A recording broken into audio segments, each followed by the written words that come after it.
Okay, so we moved the bed out the way. Now we'll get back here and we will do our measurement.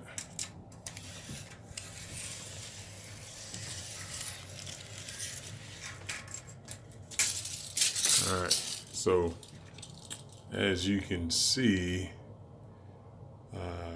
this one is right at 4 feet 6 inches. So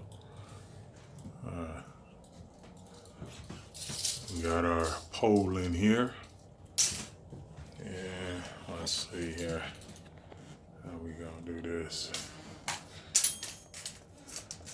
Boom, booyah, 4 feet 6 inches. So we'll mark that. I gotta put you on pause so I can mark this.